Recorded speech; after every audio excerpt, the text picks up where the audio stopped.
오늘 주시는 하나님의 말씀은 열왕기하 14장 23절에서 29절입니다. 다 같이 일어나셔서 한 절씩 교독하겠습니다. 유다의 왕 요아스의 아들 아마샤 제15년에 이스라엘 왕 요아스의 아들 여로보암이 사마리아에서 왕이 되어 41년간 다스렸으며 여호와 보시기에 악을 행하여 이스라엘에게 범죄하게 함 느밧의 아들 여로보암의 모든 죄에서 떠나지 아니하였더라.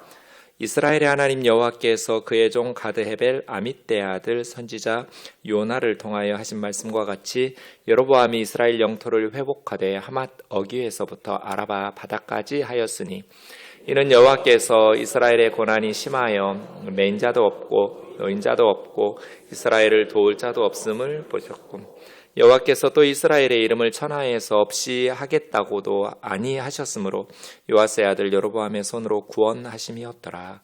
여로보암의 남은 사적과 모든 행한 일과 쌓은 업적과 다메섹을 회복한 일과 이전에 유다에 속하였던 하맛을 이스라엘에 돌린 일은 이스라엘 왕 역대지략에 기록되지 아니하였느냐. 같이요.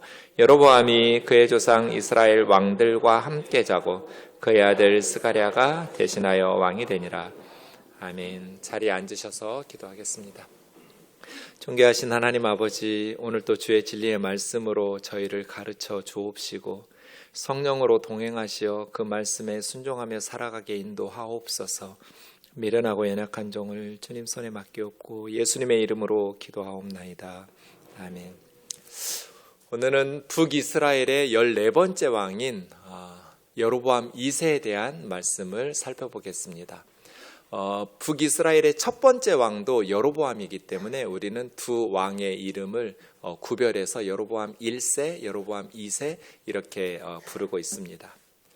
여로보암 2세는 지난 주일에 살펴보았던 예후의 증손자입니다. 연대표 보시면 아시듯이 여로보암 2세가 41년 동안 북이스라엘에서 통치했는데 가장 길게 통치했습니다. 여로보암 2세는 단순히 길게 통치할 뿐 아니라 그 시대가 북이스라엘 최고의 전성기라고 말할 수 있습니다. 41년간 왕위에 있었다는 것은 정치적으로 안정됐다는 뜻입니다. 뿐 아니라 경제적으로도 매우 부유하고 풍요로운 시대였고 군사적으로도 계속 전쟁에서 승리를 했던, 그래서 영토를 확장하고 주변 나라들로부터 조공을 받는 그러한 부강한 나라가 되었던 시기가 여로보암 2세 시대입니다. 이 여로보암 2세는 하나님 앞에서 어떻게 살았을까? 오늘 본문 말씀을 좀 살펴보겠습니다. 23절 보면 41년간 다스렸다는 말씀이 있고요. 성경은 언제나 왕에 대해서 평가할 때 첫 번째로 하는 것이 24절입니다. 여호와 보시기에 이 단어가 나옵니다. 네. 모든 왕이 여호와 보시기에라는 기준에 의해서 평가를 받습니다. 북쪽에 20명 그리고 남쪽에 20명 모든 왕들이 여호와 보시기에라는 기준으로 평가받습니다. 둘 중 하나입니다. 여호와 보시기에. 그래서 제가 우리도 똑같을 거다. 우리 인생에서 가장 중요한 단어는 여호와 보시기에 그 다음에 나오는 단어다. 이렇게 말씀드리는 것이죠. 하나님께서 보시기에 그 다음에 어떤 단어가 나올까? 여로보암은 북이스라엘 최고의 성공적인 통치자라고 말할 수 있는데 북이스라엘의 최고의 전성기로 이끈 자랑할 것과 업적이 엄청나게 많은 왕이었는데 성경은 여호와 보시기에 악을 행하였다 이렇게 혹평하고 있습니다. 그렇다면 세상 사람들이 아무리 여로보암 2세를 높이고 칭찬하고 국민들이 최고의 성군이라고 정말 훌륭한 왕이었다라고 칭찬할지라도 여로보암의 인생은 실패이죠. 근데 질문이요. 여호와 보시기에 악을 행하여의 반대말이 무엇일까요? 여호와 보시기에 악을 행하여, 여호와 보시기에 선을 행하여면 제가 질문을 드렸을까요? 안 드렸을까요? 그랬다면 제가 질문을 안 했겠죠. 그럼 뭘까요? 여호와 보시기에 악을 행하여의 반대 평가를 받았던, 칭찬받았던 왕들은 뭐라고 성경에서 기록했을까요?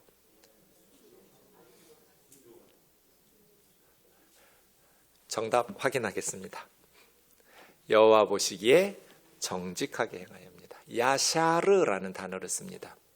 딱 두 명만 역대하에서 선과 정의를 행하여, 여호와 보시기에 선, 아사 왕과 히스기야 왕 때 그렇게 역대기 기자가 말했는데요. 그때도 두 사람 다 여호와 보시기에 토브, 선하고 야샤르, 정의라고 번역했는데 이게 똑같이 정직하게 행하여입니다. 그러니까 하나님의 기준은 그 사람이 정직하게 행했느냐. 뭐 다윗조차도 허물이 없진 않죠. 엄청난 죄를 범하기도 했어요. 하나님 앞에서 완전한 통치자가 누가 있겠어요? 또 완전한 하나님의 백성이 누가 있겠어요? 다 우리는 허물과 죄가 많아요. 그런데 하나님 앞에서 정직했느냐? 이 야샤르라는 말은 빤듯하다, 곧다는 뜻이에요. 반듯한, 삐뚤어지지 않은, 왜곡되지 않은, 그래서 정직한, 의로운 그런 뜻입니다. 정직을 생명처럼 여겨야 돼요. 왜냐하면 하나님은 거짓말하는 것을 정말 싫어하시거든요. 우리가 믿는 하나님은 거짓말을 너무너무 혐오하세요. 그래서 다윗과 같이 엄청난 죄를 지은 사람도 하나님 앞에서 눈물을 흘리면서 정직하게 회개할 때 하나님께서 용서해 주세요. 그래서 우리 그리스도인들은 항상 이것을 기억해야 돼요. 우리의 인생에 대한 평가는 하나님이 내리실 것이고 하나님 보시기에 어떤 삶을 살았느냐가 중요한데 악을 행하였느냐 정직하게 행하였느냐 이렇게 평가한다. 이것이 성경의 기준이다 라는 것을 우리가 항상 기억하면서 하나님의 말씀 앞에서 내가 믿는 우리 하나님은 위대한 업적을 남기는 것보다 정직하게 사는 것을 더 기뻐하시니 하나님께서 보실 때 사람은 속일 수 있지요. 하지만 하나님을 속일 수는 없잖아요. 하나님 보시기에 내가 정직하게 살아가고 있는가? 이것이 선한 거죠. 그런데 24절 보시면 이 여로보암 2세는 느밧의 아들 여로보암의 모든 죄를 떠나지 않았다고 그랬어요.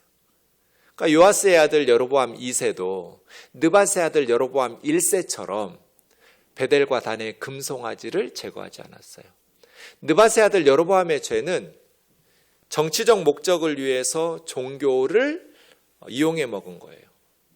예루살렘 성전으로 내려가면 남쪽의 유다 사람들의 말을 듣고 북쪽으로 올라와서 북이스라엘 사람들이 자기들을 죽이고 예루살렘의 왕에게로 다윗의 후손에게로 돌아가 버릴 것이 두려우니까 이제 예루살렘 성전으로 내려갈 필요 없다. 베델과 단의 금송아지를 만들어 놓고 이제 자신들이 이용해 먹을 수 있는 종교로 변형시켜 버려요. 왜곡시킨 거죠. 하나님의 말씀을 다 무시해요.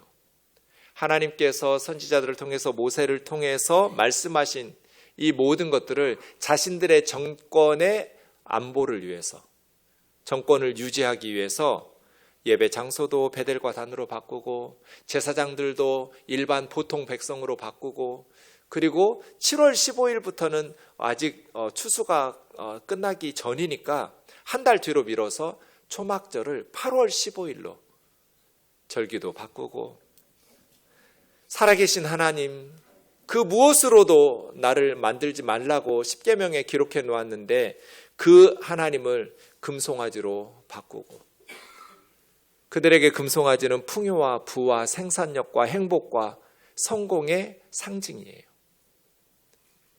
그러니까 자기들이 이용해 먹을 수 있는 신으로 변형시키는 거예요. 국가를 위해서 봉사하는 신으로. 하나님을 위해서 하나님을 섬기는 것이 아니라 자신들을 위해서 하나님을 이용해 먹는 거예요. 우리도 마찬가지예요. 하나님을 위해서 우리가 존재해야지. 하나님이 말씀하신 대로 하나님을 섬기면서 예배해야지. 나를 위해서 하나님을 이용해 먹으면 그게 느밧의 아들 여로보암의 죄에서 벗어나지 못한 죄죠. 이런 걸 기복주의라고 해요. 자신을 위해서 하나님을 이용해 먹고 자기들 편한 대로 예배나 신앙을 왜곡시키는 것. 북이스라엘 20명의 왕들 중에서 이 느밧의 아들 여로보암의 죄를 떠난 사람이 단 한 사람도 없어요. 그러니까 북이스라엘은 아수르에 의해서 멸망할 때까지 베델과 단에서 금송아지 섬기고 우상 숭배한 거예요. 그래서예요. 그래서 조상들이 잘 살아야 돼요. 그래야 후손들이 생각 없이 우상 숭배에 빠지지 않을 수 있어요. 어머니 아버지가 바르게 살아야 돼요. 그래야 우리 다음 세대 아이들이 바른 신앙생활을 할 수 있어요. 25절입니다. 이스라엘 하나님 여호와께서 그의 종 가드에벨 아미떼의 아들 선지자 요나, 이 요나 선지자가 우리가 잘 알고 있는 니느웨에 가서 하나님의 말씀을 전했던, 그래서 지중해에서 던져서 큰 물고기 뱃속에서 사흘 있었다가 나왔던 바로 그 요나 선지자입니다. 요나 선지자가 활동했던 시기가 여로보암 2세 시대예요. 요나 선지자는 북이스라엘 나라에 잘 알려진 백성들에게 아주 유명한 선지자라고 보아야 될 거예요. 요나 선지자가 예언을 합니다. 하나님의 말씀을 이스라엘에 전해요. 하나님께서 우리 이스라엘에게 복을 주셔서 영토를 회복하게 하시는데 하맛 어귀에서부터 아라바 바다까지 확장할 것이다. 전쟁의 승리를 예언하신 것이죠. 하맛 어귀는 솔로몬 통치 때 이스라엘의 북쪽 경계선이에요. 그러니까 여로보암 2세 시대는 솔로몬 시대가 이스라엘 영토가 가장 확장했을 때거든요. 솔로몬 시대만큼 최대 영토를 구가한 게 여로보암 2세 시대예요. 아라바 바다는 우리가 사해 바다 혹은 소금이 많아서 염해 바다라고도 부르는, 거기를 아라바 바다라고 불러요. 그러니까 지금 북이스라엘은 시리아 전쟁에서 승리하고 모압, 암몬 다 전쟁에서 승리하면서 자기들의 영토를 확장하고 조공을 받는 매우 번영했던 시기입니다. 그런데 왜 하나님께서 요나 선지자를 통해서 예언하시더니 여로보암과 그의 백성들에게 이렇게 엄청난 승리와 복을 내려주셨을까? 여호와 보시기에 악을 행했고 느밧의 아들 여로보암의 죄에서 떠나지 않았는데 하나님께서 그들이 경건하고 착하게 살아서가 아니에요.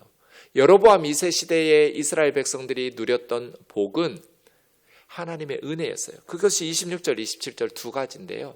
첫 번째는 하나님께서 이스라엘 백성들의 고난이 심한 것을 보셨어요. 매인자는 종이죠. 노인자는 자유인이에요. 종이나 자유인이나 고난이 다 심했어요.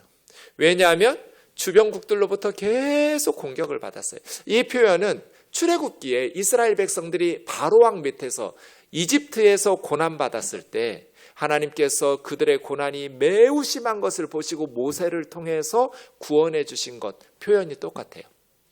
하나님께서 여로보암 2세 시대에 이스라엘 백성들이 매인자나 노인자나 주변에 계속해서 핍박하고 공격해서 고난이 심한데 누구도 도와주는 자가 없어서 그 안타까운 모습을 보시고 하나님께서 여로보암 2세를 통해서 이스라엘을 구원해 주신 거예요. 두 번째는 이스라엘의 이름을 천하에서 없애시겠다고 말씀하신 적도 없었기 때문에 하나님의 뜻은 이스라엘을 없애는 게 아니에요. 그렇게 계속 약화되고 주변국들에게 시달리고 고난받다가 사라져버리는 역사의 무대에서 이스라엘이 없어지는 것은 하나님의 뜻이 아니었어요. 그래서 하나님께서 이스라엘을 여로보암의 손을 통해서 구원하시기로 작정하시고 복을 쏟아 부어주셨어요. 이제 여로보암 2세에 대한 마무리가 28절 29절입니다. 남은 사적 행한 모든 일 쌓은 업적 하맛이나 또 다메섹을 회복한 것은 이스라엘 왕 역대지략에 기록되어 있으니 참고. 지금은 소실되어서 어떤 내용이 역대지략에 있는지 모르겠지만 왕조실록처럼 그러한 기록들이 남아 있었고 그것을 참고했다라는 것을 열왕기서 기자는 밝히고 있죠. 여로보암도 그의 조상 이스라엘 왕들과 함께 잠이 들고 그의 아들 스가랴가 대신하여 왕이 되었다. 여로보암 때 하나님께서 전무후무한 복을 쏟아 부어주셨어요. 정치적으로 안정되어 있고 경제적으로 풍요로웠고 그냥 전쟁하면 승리했어요. 그래서 많은 영토를 확보했고 많은 나라를 정복해서 조공을 받기 시작했어요. 태평성대를 누리던 그러한 시대가 여로보암 2세 시대예요. 그러면 여로보암 2세 시대에 이스라엘 백성들은 어떻게 살았을까요? 북이스라엘 최고의 전성기인데 하나님께서 그냥 복을 쏟아 부어주시기로 작정하신 것 같아요. 하나님께서 그냥 넘치도록 복을 부어주셨어요. 저는 이 여로보암 2세가 이스라엘 역사의 마지막 기회였던 것 같아요. 지나놓고 보니 그래요.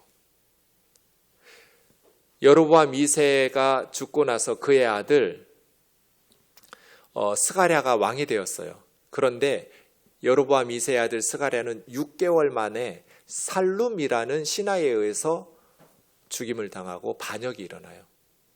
그래서 여로보암 2세는 41년을 통치했는데 그의 아들은 6개월 만에 죽임당하고 쿠데타가 일어납니다. 그 살룸이라는 왕도 1개월 만에 다시 므나헴이라는 왕에 의해서 쿠데타가 이루어지고 신하에 의해서 므나헴이 새로운 왕이 됩니다. 그러니까 여로보암 2세 이후로는 계속해서 쿠데타와 반역이 반복되면서 그냥 나라다운 나라를 유지하지 못하고 모든 영토 다 빼앗기고 국력을 상실해 가면서 결국은 아수르에 의해서 멸망하게 됩니다. 그러니 여로보암 2세 때가 이스라엘 역사의 마지막 기회였던 것 같아요. 하나님께서 작정하고 부국 강병의 나라로 만들어 주셨거든요.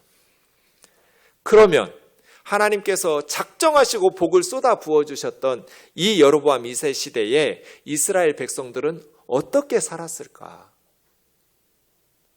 오늘 열왕기서에는 7구절밖에 없기 때문에 그 시대 백성들이 어떻게 살았는지 우리는 알 수 없어요.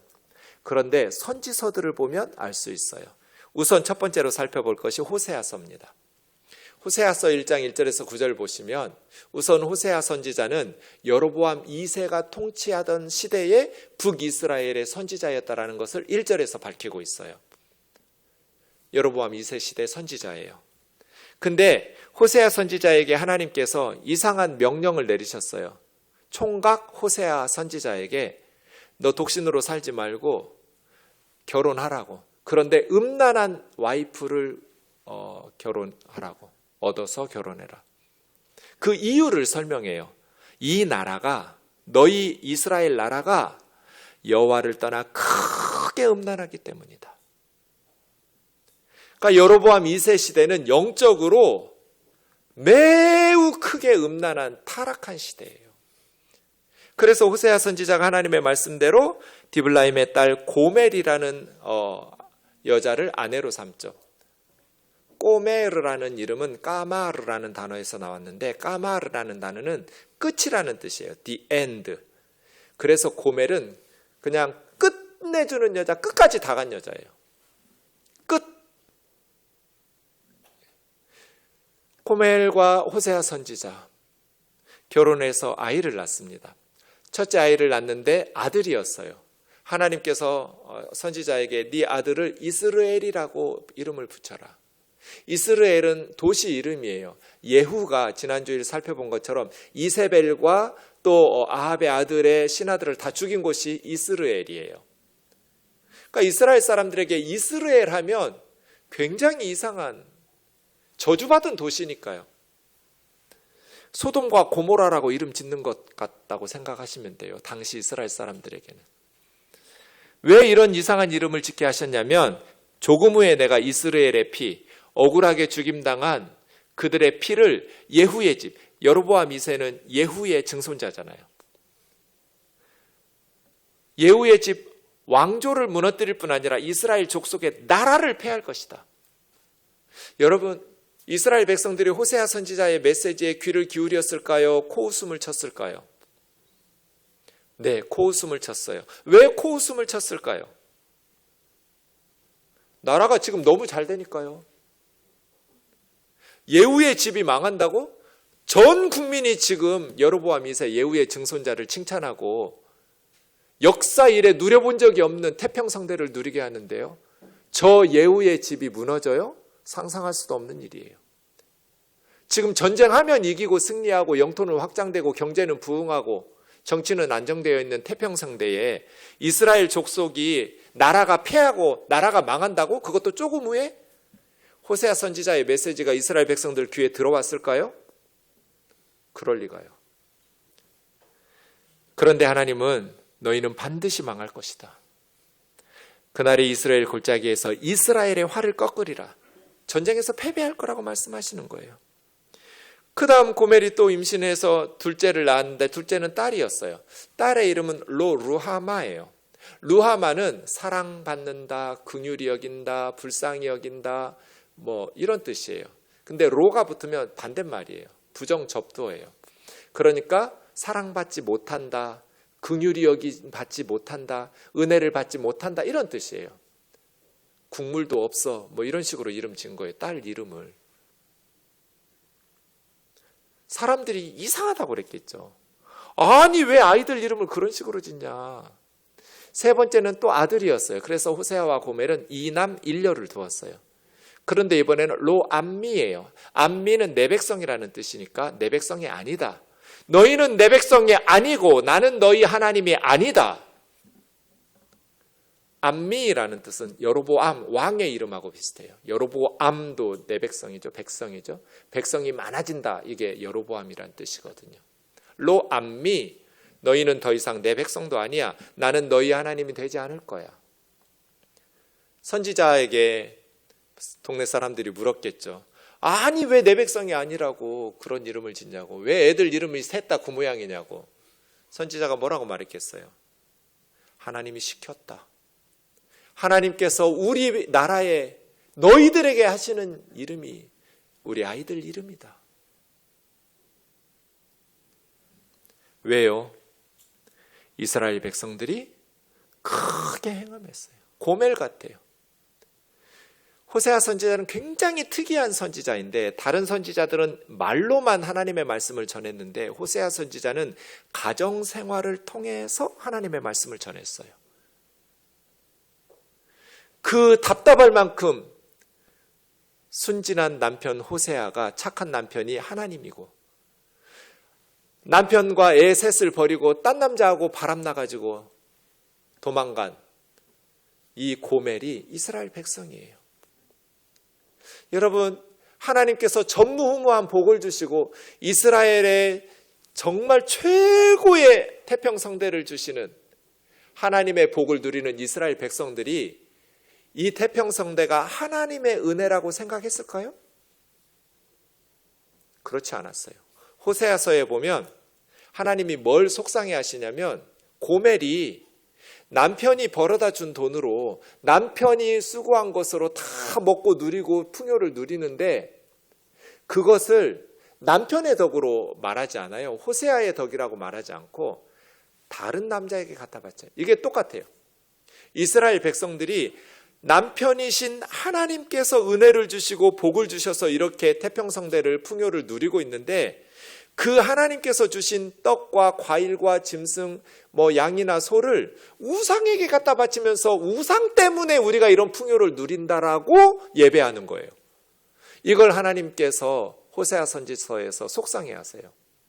내가 베푼 은혜인데 이스라엘 백성들은 하나님의 은혜라고 생각을 안 했어요.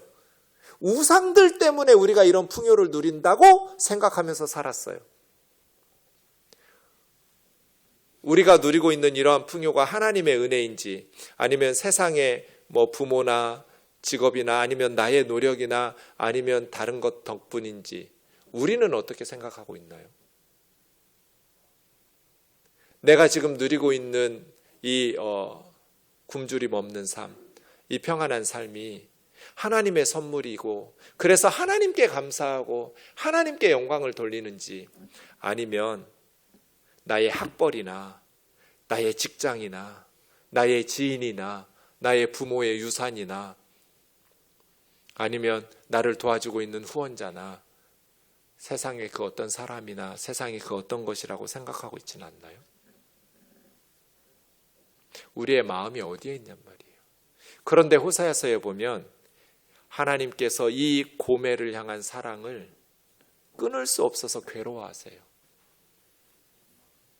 고멜이 바람나서 떠났는데 그 남자하고 행복하게 잘 살면 좋은데 그 남자에게 버림받아요.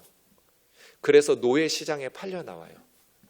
그랬더니 하나님께서 호세아에게 너 노예 시장 가서 다시 애들 엄마 돈 주고 사오라고 그래요. 여러분 버리고 바람나서 딴 남자하고 살림 차려서 애들 버리고 여러분 버리고 떠난 아내를 다시 데려오고 싶겠어요? 근데 호세아는 노예 시장에 가서 고멜을 다시 돈 주고 사와요. 그러면서 얘기해요. 다시는 나와 아이들 버리지 말라고.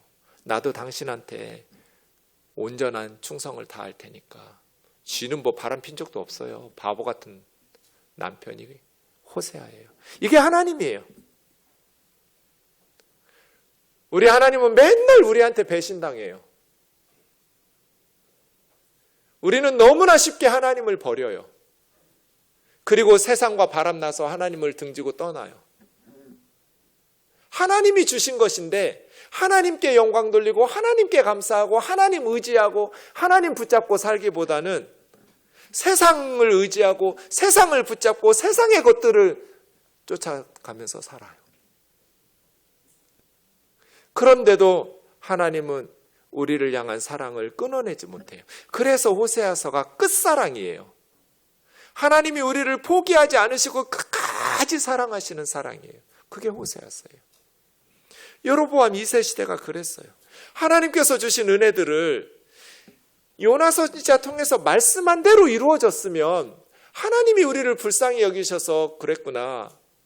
하나님께서 이스라엘을 역사 가운데서 이름을 지워버리지 않으시려고 하나님께서 우리를 도와주는 나라도 없고 매인자나 또 자유인이나 고난이 너무너무 심한 것을 보시고 우리를 불쌍히 여기셔서 이런 부국강병을 이루어 주셨구나 라고 하나님 앞에 감사하면서 살았으면 얼마나 좋았을까요?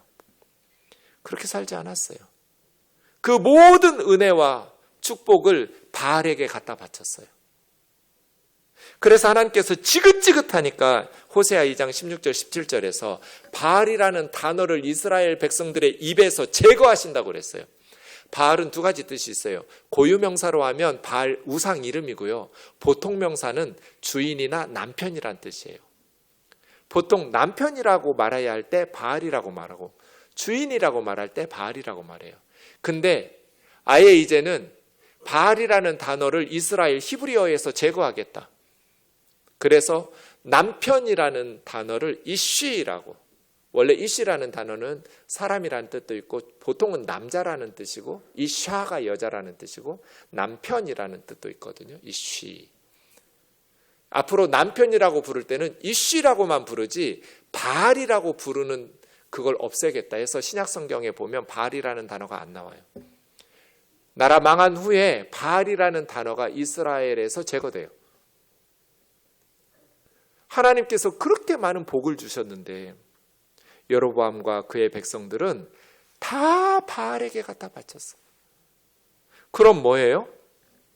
바알과 아세라가 다시 살아난 거예요. 예후 때 제거했던 바알과 아세라 우상 숭배가 여로보암 2세 때는 다시 번성하기 시작해요. 이런 어리석은 시대가 여로보암 2세 시대예요. 반만년 역사 가운데 이 한반도에서 가장 풍요로운 시대가 지금 우리가 사는 시대예요. 이렇게 오랫동안 전쟁이 없었던 때가 이 한반도에 없었어요. 5천년 역사 가운데. 이 평화가 누구 덕이에요? 우리가 누리는 이 풍요로움이 누구 때문이냐고요? 우리는 누구에게 감사하고 누구에게 영광을 돌리고 있는지.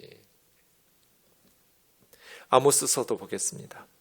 아모스서도 1장 1절 보면 여로보암 시대입니다. 특별히 여로보암 때 큰 지진이 있었는데 그거 2년 전이에요.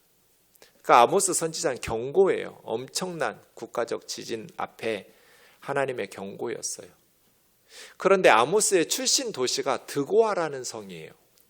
지도에서 보시면 아시듯이 드고아는 북이스라엘 성읍이 아니에요. 베들레헴 밑에 있어요. 예루살렘 밑에. 그러니까 남유다 사람이에요. 아모스 선지자는. 근데 이 남유다 사람이 남한 사람이 북한 가서 말씀 전한 거하고 똑같아요. 남유다 드고아 목자 출신의 아모스가 왜 북이스라엘에 가서 말씀을 전했을까요? 북이스라엘에 아모스처럼 제대로 하나님의 말씀을 전할 선지자가 없었기 때문에.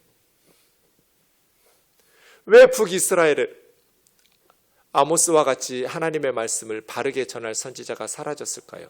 아모스 2장 11절 12절 보면 이제 여로보암 2세 시대에 부패하고 타락하니까 아들들 그리고 청년들이 들고 일어났어요. 기성세대를 향해서 하나님의 말씀을 전하기 시작했어요. 나실인이라는 것은 일정 기간 작정하면서 하나님 앞에 바친 사람들이에요. 그런데 나실인들은 절대로 포도와 관련된 걸 먹으면 안 돼요. 포도주도 먹으면 안 되고 생포도, 건포도, 포도 껍질, 포도 씨앗 아무것도 먹으면 안 돼요. 나실인 기간 동안에. 그런데 아들들이 청년들이 나실인으로 헌신하면서 기성세대의 죄악을 폭로하니까 기성세대들이 이 청년들에게 강제로 포도주를 먹여서 너 이제 포도주 먹었으니 나실인도 아니야. 파괴시키는 거예요. 선지자들에게 명령하고 위협하고 협박해서 계속해서 그렇게 떠들면 죽을 줄 알아 하고 입을 막아버린 거예요. 기성세대가 젊은 세대들을 위협하고 협박하면서 이제 더 이상 북이스라엘에는 바르게 하나님의 말씀을 전할 선지자가 사라져버렸어요. 그래서 하나님은 남유다의 드고아의 농부 출신의 아모스 선지자를 북이스라엘로 파송하신 거예요. 베델의 선지자 아마샤가 북이스라엘의 아마샤라는 제사장이 여로보암 2세 왕에게 사람을 보냅니다. 남쪽에서 올라온 아모스라는 놈이 지금 떠들고 다니는데 그의 말을 우리 이스라엘 백성들이 견디지 못합니다. 아모스가 왕을 모반하면서 뭐라고 떠들고 다니냐면 여로보암 왕은 칼에 죽을 것이고 이스라엘은 반드시 망해가지고 사로잡혀 그 땅에서 노예로 포로로 떠나고 끌려갈 것이라고 외치고 다니고 있습니다. 지금 남쪽 유다에서 올라온 한 미친 선지자가 왕 죽을 거고 나라 망한다고 외치고 다니는데 지금 태평성대에 이런 이상한 말을 여론들을 만들어가면서 백성들이 불안해하니까 저 아모스를 제거해야 됩니다. 이런 식으로 바른 말하는 선지자를 북이스라엘에서는 잠재웠겠죠. 협박하면서. 그래서 아모스가 아마샤에게 대답합니다. 아모스야, 너는 유다 니네 땅으로 가서 거기서나 돈 벌어먹고 설교해라. 거기서 목회하면서 잘 먹고 잘 살아라. 자기처럼 무슨 떡을 위해서 돈을 위해서 사역하는 선지자인 줄 알아요. 베델에서 다시는 예언하지 말라고 협박하니까 아모스가 아마샤에게 말합니다. 나는 원래 선지자도 아니었고 선지자의 아들도 아니었고 그냥 목자고 뽕나무 재배하는 농부였는데 양떼를 따를 때 하나님께서 나를 부르시더라. 나를 불러서 가서 내 백성 이스라엘에게 말씀 전하라 하더라. 내가 원래 선지자로 했던 사람도 아니고 말씀 전할 생각을 가지고 살았던 사람도 아니다. 나 그냥 농사 짓는 농부였다. 근데 하나님께서 얼마나 급하셨는지 나를 데려다가 너 북쪽에 가서 내 백성 이스라엘에게 말 좀 해라. 그래서 내가 목숨 걸고 여기 와서 하나님 하라는 말씀 전하는 거다. 왜요? 그렇게 태평성대니까 하나님께 감사하면 너무너무 좋았을 텐데 하나님께 감사하지 않고 영적으로 타락하고, 영적인 타락은 윤리적인 타락으로 이어지거든요. 은을 받고 의인을 팔았다고 그랬잖아요. 사법 정의가 사라진 거예요. 유전무죄, 무전유죄가 된 거예요. 가난한 사람들은 신반 한 컬레를 받고 사고 팔고. 그러니까 여로보암 2세의 태평성대는 부유한 기득권층들만 행복한 나라예요. 가난한 사람들은 신발 한 컬레 팔고 종으로 팔아먹고 있었어요. 가난한 사람들, 힘없는 자들의 머리를 티끌 먼지 속에 처박아 놓고 발로 짓밟고, 가난한 사람들은 너무너무 살기 힘든 나라였어요. 아버지와 아들이 한 젊은 여인에게 다녀서 성적으로 타락해서, 호세아가 특별히 무슨 고매를 찾은 거 아니에요. 그 시대는 바알과 아세라를 섬기기 때문에 신전 예배 바알을 섬긴다는 건 다 신전에 가서 이상한 부끄러운 성적인 죄를 범하면서 신에게 제사하던 시절이에요. 그러니까 깨끗한 처녀가 없어서 호세아는 총각으로 살고 싶었는데 하나님께서 음란한 백성들 중에 한 여인을 택해서 결혼하라고 말한 거예요. 특별히 음란한 여자를 고르라가 아니라 음란한 백성들 중에서 독신으로 살지 말고 결혼하라는 거였어요.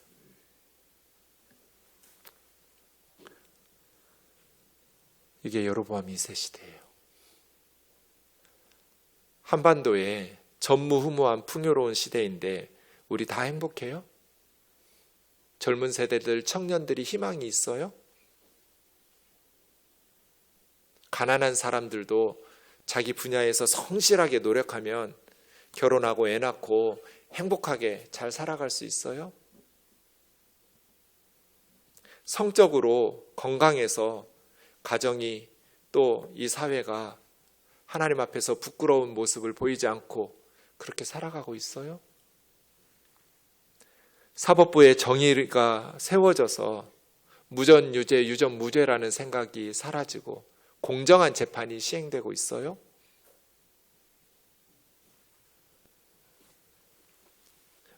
하나님은 지금 몸부림치고 계시거든요.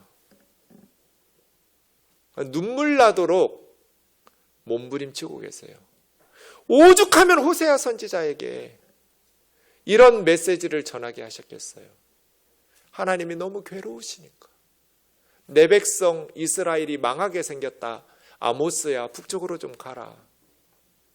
바른 말하는 청년들, 아들들, 젊은 나실인들, 선지자들 다 협박하고 세상 물정 모르는 소리 말라고 쥐어박으면서 돈으로 유혹하고 포도주 마시게 하고 기성세대에 물들게 만들어가지고 다 타락시킨다.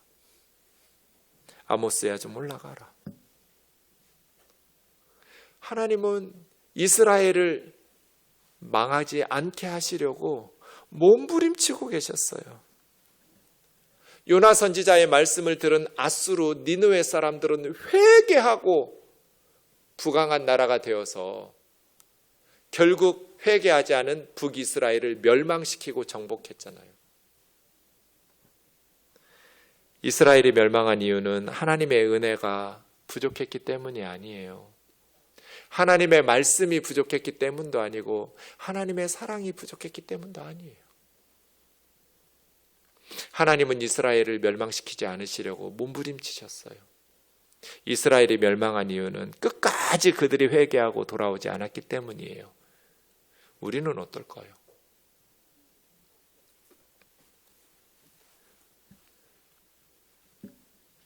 언제나 회개는 나부터 하는 거죠. 다른 사람이 아니라 말씀의 적용과 회개는 나부터 시작해야 돼요. 나는 지금 하나님의 말씀 앞에서 바르게 살고 있는가? 세상의 성공을 위해서 안달복달하면서 하나님을 버리고 세상을 향해 나아가고 있지는 않은가? 서울에 못 가더라도 바르게 가야 되는데 수단 방법 가리지 않고 뭐로 가도 서울만 가면 된다는 세상의 정신에 나는 유혹에 넘어가고 있지 않은가? 타협하고 있지는 않은가? 말씀을 마칩시다. 여로보암 2세는 북이스라엘 최고의 전성기였습니다. 그런데 성경은 단 7절로 끝냅니다. 저는 이것이 천둥 소리 같아요. 그냥 23절에서 29절 7절밖에 없어요. 아마 세상 역사가들은 여로보암 2세에 대해서 할 말이 많았을 거예요. 41년 동안 가장 오랜 동안 통치했어요. 그리고 솔로몬 시대처럼 영토를 확장했어요. 수많은 전쟁의 승리를 이끌었고 백성들에게 태평성대를 누리게 했고. 그런데 하나님은 여로보암에 대해서 별로 하시고 싶은 말씀이 없으셨어요. 여로보암의 인생은 기록할 가치도 없는 하찮은 인생이라고 평가절하고 있는 것 같아요. 우리는 어떨까요? 하나님께서 우리의 하루하루를 지켜보실 때 값지게 여기실까? 아니면 세상 사람들은 부러워할지 모르겠지만 하나님께서는 기록할, 언급할 가치도 없다고 하찮은 인생이라고 평가하지는 않으실까? 비록 세상 사람들이 몰라주는 평범한 시민의 삶을 산다 할지라도 전심으로 하나님을 사랑하고 하나님을 기뻐하고 하나님께 감사하면서 하나님의 은혜를 힘입어서 살아가는 저와 여러분 되기를 주의 이름으로 축원합니다.